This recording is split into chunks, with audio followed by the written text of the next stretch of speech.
Olá! Está no ar o seu, o meu, o dele, o nosso programa Maquinando. Ei, esse programa é meu também. Claro que é, Wilson. Ah, então por que você não falou isso na abertura? Calma, Wilson, calma. Você é o motorzinho da nossa máquina. E aí, Bia, qual vai ser a atração do programa de hoje? Hoje teremos grandes atrações no nosso programa, grandes mesmo. A Torre Eiffel e a Estátua da Liberdade são algumas delas. A princípio, esses são dois monumentos totalmente diferentes, mas eles têm, sim, alguma coisa em comum. Os dois foram projetados por um engenheiro francês, Alexandre Gustave Eiffel. A Estátua da Liberdade foi projetada por Eiffel, mas foi esculpida por Frédéric Bartholdi e foi um presente dado pela França aos Estados Unidos em 1886 para comemorar o centenário da independência dos americanos. Já a torre foi construída especialmente para a Exposição Universal de Paris em 1889. A ideia inicial é que ela seria desmontada logo após a exposição, mas não foi. E hoje em dia é o símbolo da capital francesa, Paris. Calma, pessoal. Eu sei que vocês devem estar se perguntando, tá? Legal, bela história. Mas o que isso tem a ver com o programa de hoje? E afinal, do que se trata o programa de hoje?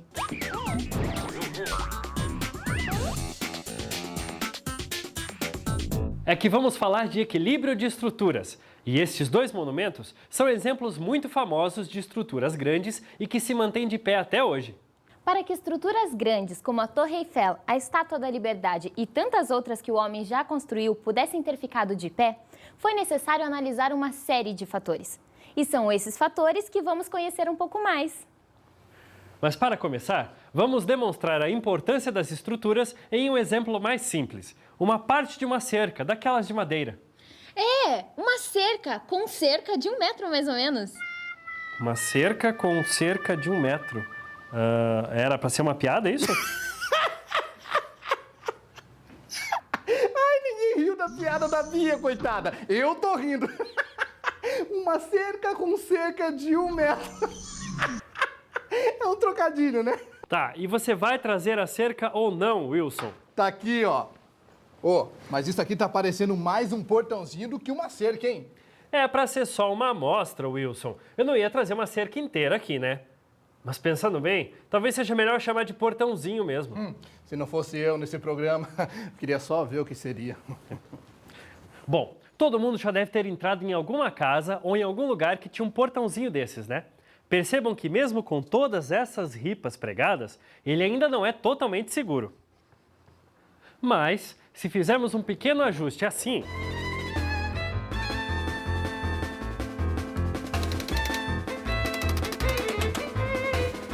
pronto! Note como o portão não faz mais o movimento. Ele fica bem estável, hã?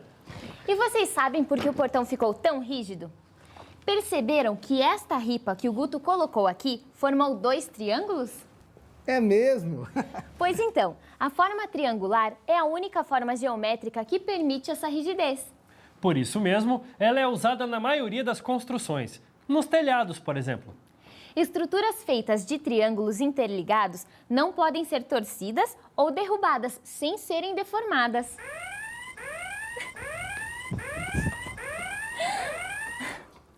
E-mail da nossa amiga Luísa. Olá, eu sou a Luísa e não entendi muito bem o motivo dos triângulos proporcionarem essa rigidez para as estruturas. Beijo, adoro vocês. Luísa, veja esta imagem. Isto é uma treliça plana. Perceba que na sua estrutura temos vários triângulos, certo? Cada uma dessas junções é um nó. E como temos vários nós em várias direções, as forças que atuam na estrutura se distribuem pelos nós, de forma que estes absorvem a força, tornando a estrutura estável. É a lei dos nós. Em um nó, a soma vetorial das forças nele atuantes é nula. O que significa isso, Wilson? Ué, são nós, muitos nós, para manter a estabilidade do programa. Não foi isso que você acabou de explicar? Então eu pensei, vou colocar muitos nós, para todos nós para nós. A intenção foi boa, Wilson, mas não é exatamente esse tipo de nós que estamos falando. Ah, entendi. Então eu trouxe também essa nós aqui, ó. Aliás, eu trouxe várias delas. Via das dúvidas, né? Tá, tudo bem. Vai. Bia, onde é que nós estávamos?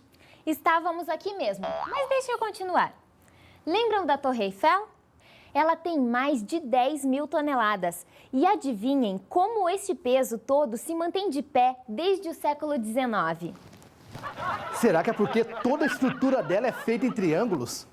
Aê, Wilson! Vejam essa foto da torre. Estão vendo os triângulos aqui, ó?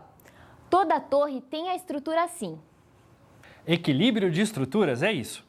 Esse conceito existe desde a antiguidade. Afinal, o homem sempre teve que transpor obstáculos em busca de abrigo e comida. Pois é, e esta preocupação sempre fez com que surgissem grandes invenções e evoluções ao longo da história. Imaginem, certo dia o homem andava em busca de novas terras e não mais que de repente viu-se diante de um longo rio. O que fazer? É claro que ele não ia se jogar no rio e tentar atravessá-lo. O fato é que, num determinado momento, o homem, como sempre, se espelhou na natureza e passou a construir pontes. Quando ele diz que o homem se espelhou na natureza, é porque as primeiras pontes surgiram de forma natural, quando grandes troncos de árvores caíam sobre os rios. Mas logo se viu que somente as pontes não seriam suficientes. Então, eles começaram a construir estradas. E quando começaram, não pararam mais. Uma das primeiras, maiores e mais importantes vias já construídas pelo homem foi a famosa Via Ápia. Ela tem 100 mil quilômetros. Isso mesmo, 100 mil quilômetros. E percorre toda a bacia do Mediterrâneo e boa parte da Europa. Foi concebida em 312 a.C. O telefone, deixa que eu atendo. Alô, quem fala? Oi, Bia, é o Juca. Eu li uma revista sobre isso aí que vocês estão falando. E lá dizia que a maioria das estradas que eles construíam eram retas. É verdade? Valeu pela ligação, Juca. É verdade. E por serem assim, as pessoas, principalmente os romanos, eram obrigados a construir também grandes obras para permitir a passagem dessas estradas. Guto, você sabe que tipo de obras eram essas? Principalmente pontes e aquedutos. Aqueduto é um canal ou uma galeria embaixo ou em cima da terra, construído com a finalidade de conduzir a água. Viaduto para automóveis, aqueduto para água. Isso. E como eu disse, além dos aquedutos, eles também construíram grandes pontes. E a ponte será o nosso grande exemplo de hoje para explicar o tema do nosso programa: equilíbrio de estruturas. No começo, as pontes eram feitas apenas de madeira, depois cimento e pedras. Como você viu na imagem dos aquedutos, tanto eles quanto as pontes eram construídos sobre arcos. Muitas dessas construções existem até hoje. Com a Revolução Industrial, o ferro passou a ser utilizado em larga escala, inclusive nas pontes que recebiam armações feitas desse metal. Mas como o ferro não suporta grandes cargas, ele foi aos poucos substituído pelo aço. Isso representou pontes mais largas e aí começaram a entrar os grandes mestres das estruturas, como aquele que já citamos, Gustave Eiffel. Surgiram então pontes de muitos tipos: Ponte pêncil, ponte báscula, ponte coberta, ponte levadiça, ponte móvel. ponte suspensa. Ponte de safena. Wilson! Tá, desculpa, brincadeirinha, escapou. Tá bom, Wilson, obrigado. Vai. Esta é uma ponte simples das primeiras que foram construídas. Nesse tipo de ponte, o peso se distribui apenas nas suas extremidades, aqui e aqui. Vejam que à medida que o peso vai se afastando da extremidade, a ponte vai se deformando. E quando chega exatamente no meio dela, que é o ponto mais distante das duas bases de sustentação, ela fica bem curvada. Então, quando o peso desta carga for muito grande, a estrutura pode não aguentar e a ponte se quebrar.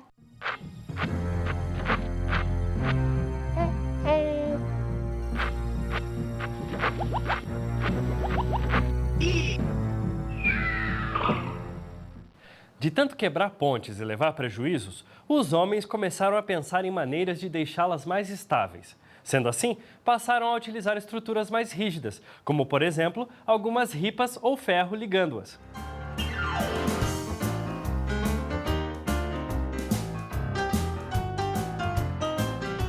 Assim, o peso não fica só num ponto, mas divide-se também entre esses nós aqui.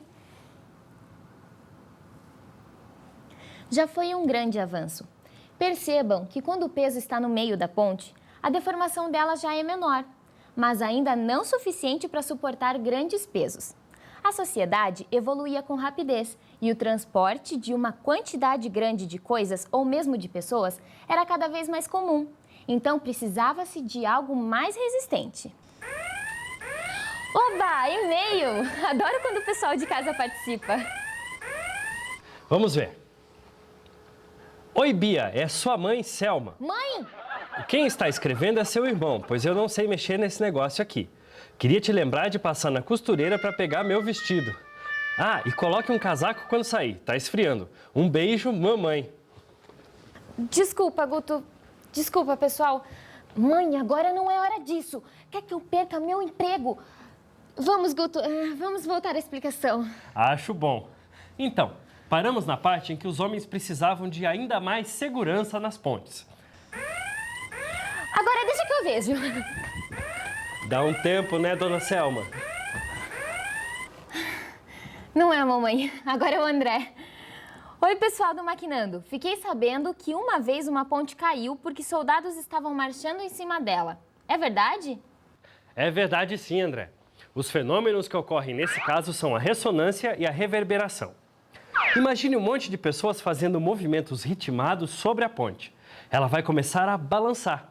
Quanto mais pessoas andam no mesmo ritmo, mais a ponte balança. E esse acúmulo de balanço vai forçando a estrutura, forçando até que, blum, cai a ponte, caem os soldados, o sargento e tudo mais que tiver em cima dela. Para evitar isso, quando vão passar sobre uma ponte, os soldados param de marchar e retomam o movimento após passar por ela.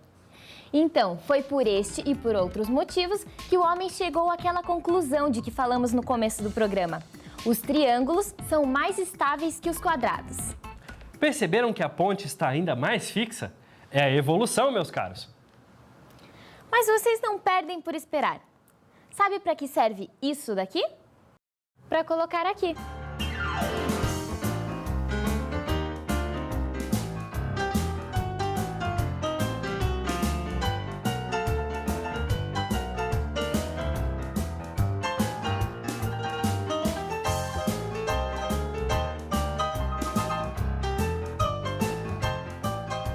Agora sim! Lembram que no começo o peso era dividido entre as duas extremidades da ponte? Então, agora o mesmo peso se divide entre todos esses nós aqui. Lembram da lei dos nós, né? Em um nó, a soma vetorial das forças nele atuantes é nula. Exatamente! Repita, Wilson, para o pessoal de casa não esquecer. Em um nó, a soma vetorial das forças nele atuantes é nula. Maravilha!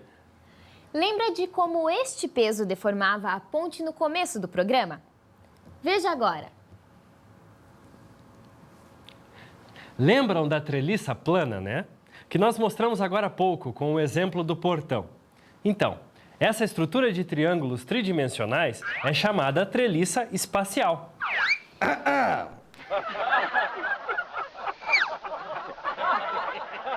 Vocês já devem ter visto muitas vezes aqueles castelos ou palácios enormes construídos às margens de algum rio. E na entrada deles, uma grande ponte, que podia ser erguida para evitar a entrada de inimigos ou permitir a passagem de embarcações, certo? Para levantar essas pontes, os empregados do castelo ou do palácio usavam uma roldana, como esta aqui, com um cabo que sobe por essa estrutura e é fixada na ponte, assim.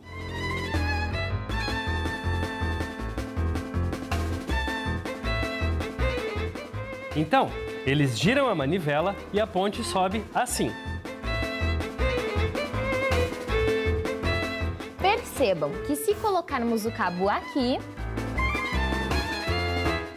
o ângulo de inclinação da corda é menor e por isso a força necessária para levantar a ponte também vai ser menor. Esse é o conceito de plano inclinado. Vocês também já ouviram falar dele. Wilson, achei ótima essa ideia dos cartazes. A sua voz não fica boa no vídeo, a imagem então. E com os cartazes você continua nos ajudando sem ter que ficar aparecendo ou falando. Muito bom, continue assim. Não ligue pra ele, Wilson. Sua voz não fica tão ruim assim no vídeo. Pronto. É claro que o homem não ia passar a vida toda girando manivelas.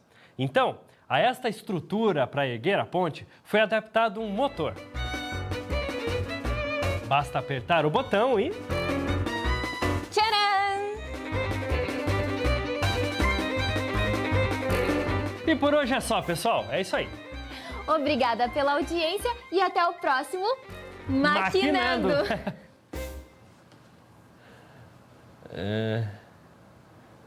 Pode subir os créditos, rolar a vinheta.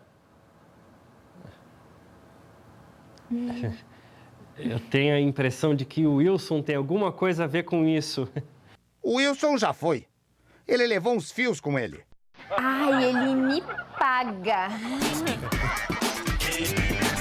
Então, vamos, né?